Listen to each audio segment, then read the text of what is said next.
Assalomu alaykum do'stlar. Bugun darsimiz 4-dars. Bugun darsda nimalarni ko'rib chiqamiz? Demak, bugun darsimizda extens va blok tushunchalarini ko'ramiz. Ya'ni, tayanch template yaratamiz. O'sha tayanch template'imiz yordamida qolgan template'larga vorislik beramiz va o'sha template'lar aynan blok ichida ishlatishni o'rganib o'tamiz. Va dynamic title yozishni ham ko'ramiz va navbar uchun aktiv yaratishni, ya'ni Django'da aktiv klasslarni yaratishni ham ko'rib o'tamiz. Demak, boshladik. Django darslar nomli papkani ichida 4-dars nomli papkani yaratdim va VS Code'da 4-dars nomli papkani ochib oldim. Endi terminal orqali birinchi Django'ni o'rnataman, undan keyin config'ni o'rnataman. Shu tartibda ketma-ketlikda o'rnatib chiqaman. Endi bitta app yarataman. App'im Pages nomli app yarataman. Demak, Pages nomli app yaratdim. Endi templates nomli papka yarataman. Asosiy template'larni o'sha templates ichida saqlayman. Demak, endi asosiy config'ning ichidagi sozlamalarni to'g'rilab chiqamiz. Settingsga kirib, apps yaratgan appni qo'shib qo'yaman. Demak, kerakli kutubxonani chaqirib qo'yaman. Xo'p, endi dersga o'sha templatesni ko'rsatib qo'yishim kerak. Mana ko'rsatib qo'ydik. Endi sozlamalarni yopaman va men templates ichida base nomli HTML fayl yarataman. Bu asosiy HTML faylim bo'ladi. Ya'ni o'sha domen nomidan keyin hech qanaqa yo'l ko'rsatilmaydi. Domen orqali kirilganda birinchi ochiladigan sahifam bo'ladi. Xo'p, endi bu base HTMLim bu asosiy sahifa bo'lganligi uchun qolgan sahifalar mana shu aynan base HTMLdan meros olgan holatda ishlaydi. Ya'ni buning ichida blokdan foydalanadi. Endi templates ichida base ichida kerakli HTML kodlarni chiqaraman. Mana endi buni bosh sahifa qilaman. Bosh sahifa title'iga yozdik. Endi buni ichida bitta bironta tekst chiqarib qo'yaman. Hozircha buni lokal serverda ishga tushirib tekshirib ko'ramiz. Uning uchun lokal serverda ishga tushirishim uchun bizlarga app yordam berardi. App'ning ichida views qismiga kerakli kodlarni yozishimiz kerak. Bu yerda dev o'sha base nomli HTML faylimni chiqarish uchun kerakli funksiyani hosil qilishim kerak. Base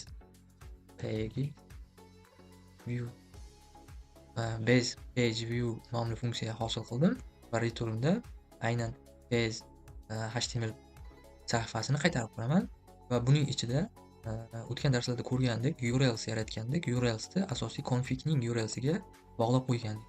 Demak, endi pagesning ichida URLs yarataman. Aynan URLs o'sha marshrutlarni boshqaradi. Ya'ni bunda mana bu pagesimiz nechta marshrut bo'lishini yozib qo'yishimiz kerak va o'sha marshrutlarni aynan URLsni mana bu config'ning asosiy URLsiga bog'lashimiz kerak. Buning uchun URLs ichida kerakli xonalarni yuklayman. From Django URLs for test from. Endi men views ichida yaratgan funksiyamni bu yerga chaqirishim kerak. Viewsning ichidagi import qilishim kerak. Demak, base page view nomli funksiya yaratgandim. O'sha funksiyani chaqiraman. URL pathsga mana bu ko'rinishda yozaman. Faqatgina name'ini base page qilmaymandagini base'ni o'zini yozib qo'yaman. Endi tushunarli bo'lish uchun endi bu URLsimni asosiy config'ning URLsiga bog'lashim kerak. Demak, bu yerda uzoq kerak emas. Demak, page'dan keyin include chaqirardik va bu yerdan kerakli page'ni yozib qo'yishim kerak. Demak, include bilan ichkarida demak, pagesning ichidagi URLs mana bu ko'rinishda bog'ladik. Endi biz o'sha lokal serverimizda ishga tushiramiz. Uning uchun Python minipy run demak, mana ishga tushdi. Bizda database qo'shildi va mana bu yerda bergan manzilimizga kiramiz. Lokal serverimiz brauzerda ko'rinadi. Mana bosh sahifa bizda kiritganimiz hash-birimiz chiqdi. O'sha aynan serverimiz, lokal serverimiz ishga tushganda berilgan manzildan keyin, domenimizdan keyin hech qanaqa yo'l yo'q hozircha. Shu ko'rinishda turibdi. Endi base ichini biroz o'zgartiraman. Endi bu yerdan birinchi navbar qo'shaman. Ya'ni bizda boshqa sahifalarga o'tishimizda aynan bizda tayanch template'imiz ichida navbar va footer qismlari aynan boshqa template'lar ichida ham bo'lishi mumkin. O'sha uchun biz tayanch template ichiga yozib qo'yamiz. va boshqa template'larni ichida yozmaymiz ulardan. Ya'ni biza kodlarni qisqartiramiz. Boshqa joylarda yozmaymiz. Aynan bir marta yozib qo'yamiz. Boshqa sahifalarda takrorlanadigan qismlarni bitta joyda yozib qo'yamiz. O'sha uchun bizlar o'sha base HTML yaratdik, tayanch template yaratdik va bundan vorislik oladi qolgan template'lar. Endi bizlar navbar qismini yaratamiz. Mana navbar qismini yozib oldim. Endi vaqt ketmasligi uchun birdaniga yozib chiqdim va endi bu navbarimizga stil beramiz tepadan, title tagidan. Mana do'stlar, navbarimizga stil berib chiqdim hozir. Demak, mana bu ko'rishingiz mumkin kerakli kodlarini. Bu joyda aynan HTML va qaysi qismlarni biroz bilishingiz kerak. Men o'zim hozir chiroyliroq ko'rinish uchun kerakli HTML va qaysi kodlarni terib chiqdim. Demak, endi uni lokal serverda, ya'ni brauzerda qay ko'rinishga kelganligini ko'rib chiqamiz. Demak, mana bu ko'rinishga keldi bizda. O'sha veb-saytimizning navbari home, about, news va contact qismlari mavjud bo'lsin. Bizlar hozir jimlik qoidasi bo'yicha home da turibmiz deymiz. Endi about qismini yaratamiz, news qismini yaratamiz, contacts qismini yaratamiz. Endi mana bu qolgan about, news, contactslar uchun alohida dashboard nomli bitta papkani ichida tartibli holatda saqlaymiz va ularni har birini URLini to'g'rilab qo'yamiz. Endi templatesning ichida dashboard nomli papka yarataman. Va endi dashboardning ichida about, news, contacts page'larni yaratib chiqaman. Mana men hozir bitta about qo'shdim. Endi aboutni qo'shganimdan keyin bu yerda about uchun kerakli URLni yozishim uchun men about uchun maxsus mana bu pagesning ichida viewsga kerakli funksiyani yozishim kerak. Buning uchun men bu yerda about page uchun view yarataman. Div returnga, demak returnga mana bu ko'rinishda. Ya'ni bu yerda aboutimiz aynan bizda dashboardning ichida bo'lganligi uchun mana bunda yo'lini to'g'rilab qo'yishimiz kerak. Ya'ni about HTML desak topolmaydi. Ya'ni template ichidagi barcha HTML fayllarni qidiradi-yu, lekin bu template ichida dashboard nomli papkaning ichida about bo'lganligi uchun bu yerda yo'lini to'g'ri ko'rsatib qo'yishimiz kerak. Shu ko'rinishda ko'rsatamiz. Endi bizda tayyor. Faqatgina URLsga mana bu about page view ni yozib qo'yishimiz kerak, URLsini. As endi bunda about ko'rinishda bo'lsin, mana bu ko'rinishda.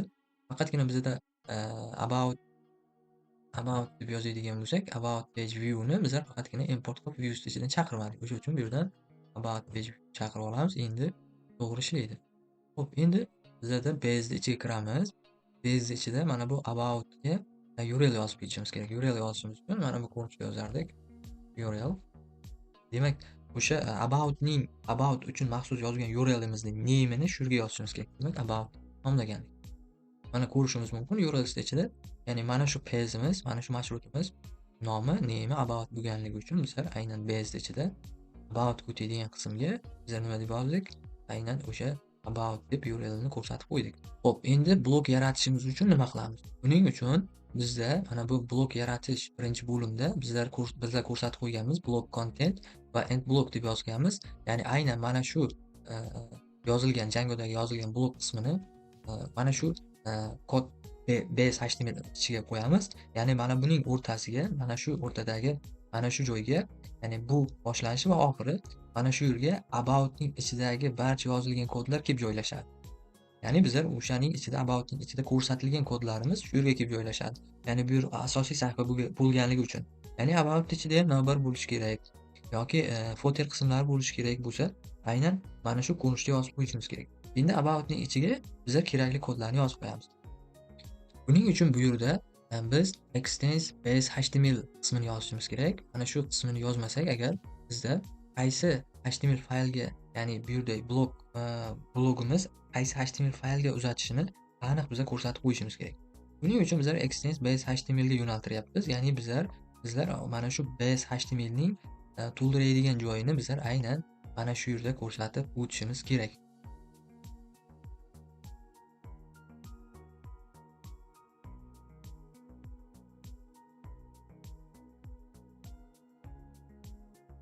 Endi buning uchun pastga biz nima deb yozamiz? Ya'ni block content va end block ichida yoziladigan qismi, mana shu yerda yoziladigan qismi bizning mana bu base ning ichini block content va end blockning o'rtasidagi qismini to'ldirib ketadi. Ya'ni biz aboutning ichiga kelamizda bironta tekstlardanmi bironta elementlarni yozib chiqamiz. Misol uchun h2 olaman deganim about page deb yozaman va pastdan bitta paragrafga lorem yozib qo'yaylik. Mana bu ko'rinishda bo'lsin. Va endi biz o'sha about qismiga o'tganligimizda aboutning ichidagi elementlar mana bu yozilgan qismi mana shu joyi, ya'ni base'ning mana block content va end block qismini to'ldiradi. Endi uning uchun biz nima qilamiz? Brauzerga o'tamiz va brauzerda yangilaymiz. Hozircha hech narsa yo'q bu yerda. Endi about qismiga o'tadigan bo'lsak, aynan mana bu yozilgan aboutning ichidagi kodlar base'ning ichini mana shu joyda to'ldiradi. Mana about qismiga o'tamiz. Mana ko'rishimiz mumkin. About page, lorem tekstlarimiz chiqdi. Endi bu yerdan tekshirib ko'rishimiz mumkin. Mana about yo'liga o'tildi. Lekin aboutning ichida biz navbar yozmagandik. Shuning uchun biz base'ning ichini to'ldiryapmiz. Xo'p, endi biz jimlik qoida bo'yicha base'da ichida qanaqadir tekstlar bo'lishi kerak bo'lsa, yana xuddi shunday yozamiz.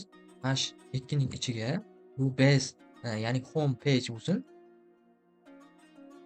Va buni ichida bironta paragraf ichiga mana bu ko'rinishda bo'lsin. Mana buni yangilayman va endi home qismiga o'tadigan bo'lsam, endi mana bu kodlar chiqadi jimlik qoidasi bo'yicha, lekin about ga o'tadigan bo'lsam, about ichidagi kodlar to'ldiradi. Ya'ni bizlar extends qilyapmiz. Ya'ni extends bu aynan bundan about base'dan meros olgan holatda, ya'ni buning qismini to'ldirib beryapti. Ya'ni biz hozir home ga o'ta olmaymiz, chunki home ga bizlar link yozmadik. Home ga yozishimiz uchun mana bunday ikkita foiz belgisini o'rtasida URL. Bizlarda home mana bu base'imizning name'ini nima deb yozgandik? Bitta ko'ramiz mana bu yerda. Base deb nomlagan ekanmiz. Demak, bu yerda ham base deb nomlab qo'yamiz. Endi saqlayman, bu yerda bitta yangilab, endi home qismiga o'tishimiz mumkin. Home ga o'tadigan bo'lsak, mana home page, welcome to my website deb chiqyapti. Mana ko'rishimiz mumkin. Endi about qismi yo'qoldi. About ga o'tadigan bo'lsak, mana about ga o'tdik. Endi news va contacts qismini ham qo'shib chiqamiz. Buning uchun o'sha views ichida kerakli funksiyalarni yaratamiz.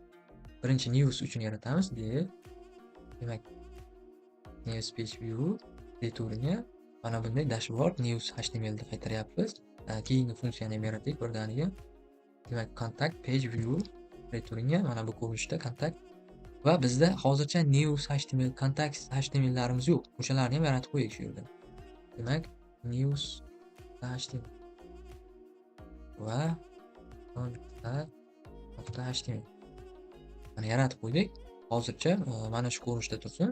Endi bizlar viewsda yaratilgan mana bu ikkita funksiyamizni URL ga olib kelib URL ichida bog'lashimiz kerak, chaqirib bog'lashimiz kerak.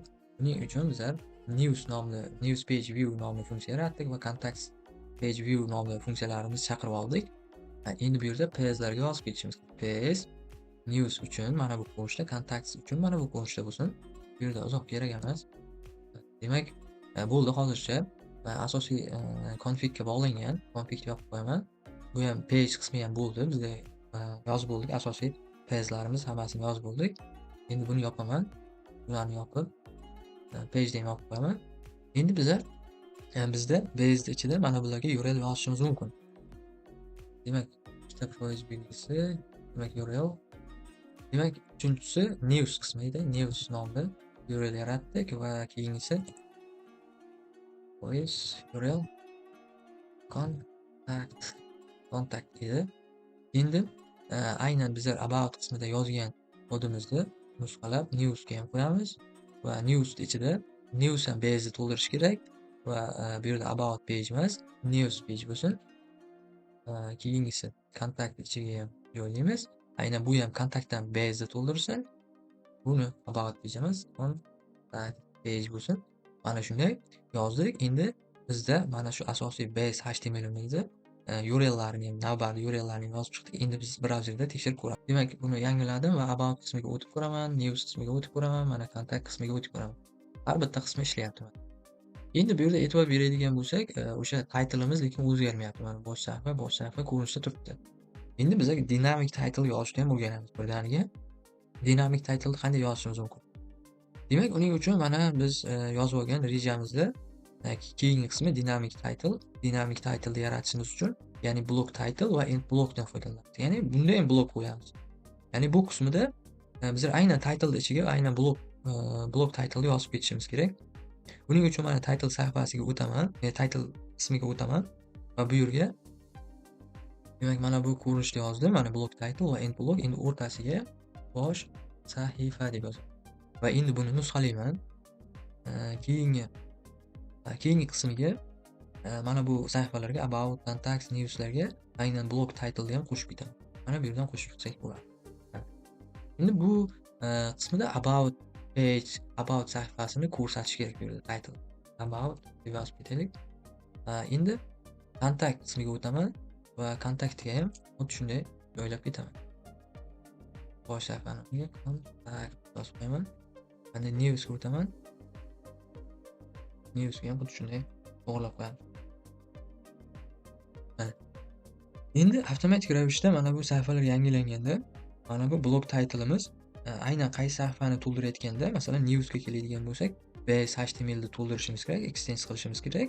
Ya'ni title qismini newsga o'zgartiramiz va blog content va end blogning o'rtasidagi yozilgan belgilarimizni, mana bu yozilgan ma'lumotlarimizni base ichidagi o'sha aynan blog contentni ichini to'ldirib qo'yish kerak. Mana buni o'rniga to'ldirib qo'yish kerak. Xuddi shu narsa amalga oshirish kerak. Endi yangilayman. Hozir ko'rishimiz mumkin. Mana newsda turganligimiz uchun news bo'lib qoldi. Mana title'i home ga o'tadigan bo'lsak, bosh sahifa, about ga o'tadigan bo'lsak, about, news ga o'tadigan bo'lsak, news, contact ga o'tadigan bo'lsak, contact. Mana yo'lni ham to'g'ri yozilgan. Endi bizda hozir qaysi qismiga o'tayotganligimizni biz bilmayapmiz. Masalan, home da turgan bo'lsak, home aktiv bo'lib turishi kerak. Yo about ga o'tganimizda about aktiv bo'lishi kerak. O'sha qismini ham ko'rib ketamiz. Buning uchun biz aynan Django'da if shart operatoridan foydalanib ketamiz. Aynan qaysi sahifada so'rov kelayotgan bo'lsa, aynan shu so'rovga mos page domendan keyin kelgan birinchi page'imizga mos ravishda aktiv qiymat yozib ketamiz. Demak, bu qismidan foydalanamiz. Demak, kelamiz. Bu yerda navbar qismiga o'tamiz va bu yerda aktiv nomli klass ham yaratib qo'yganman. Mana aktiv nomli klass. O'sha aktiv klassimizdan bu yerda qanday qilib foydalanishni ko'ramiz. Buning uchun o'sha A ning ichiga A ga klass yozamiz. Klassimizga mana bu Django'dagi kodni joylaymiz va bu yerda aynan agar domendan keyin hech qanaqa bo'sh satr keladigan bo'lsa, ya'ni bo'sh maydon keladigan bo'lsa, bo'sh page keladigan bo'lsa, bu yerda aktiv o'rtaga yozib ketaman. Aktiv klassini yozib ketaman. Agar bizda domendan keyin keladigan sahifamiz about bo'ladigan bo'lsa, about page keladigan bo'lsa, yo'li about ga o'zgaradigan bo'lsa, bu yerda aktiv yozaman. Xuddi shunday bularga ham news bo'ladigan bo'lsa, bunda ham aktiv va bunda contact bo'ladigan bo'lsa, bunda ham aktiv bo'lsin. Mana bu ko'rinishda bo'lsin. Endi biz veb saytimizga o'tamiz. Mana veb saytimizni yangilaymiz. Yangilaydigan bo'lsak, hozir aktiv klass ishlamadi. Endi tekshirib ko'ramiz. Biz hozir bu yerda bitta kichik xatolikka yo'l qo'ydik, chunki aboutimiz oldidan va orqasidan slash qo'yishimiz kerak. Demak, mana bu ko'rinishda. Va buni veb saytimizni yangilaymiz. Sahifamizni mana ko'rishimiz mumkin, aktiv holatga o'tdi, chunki biz kontakt sahifasida turibmiz. Endi home ga o'tadigan bo'lsak, mana home aktiv bo'ldi. About ga o'tamiz, news ga o'tamiz. Xuddi shunday biz har bitta sahifani aktiv holatga keltirdik.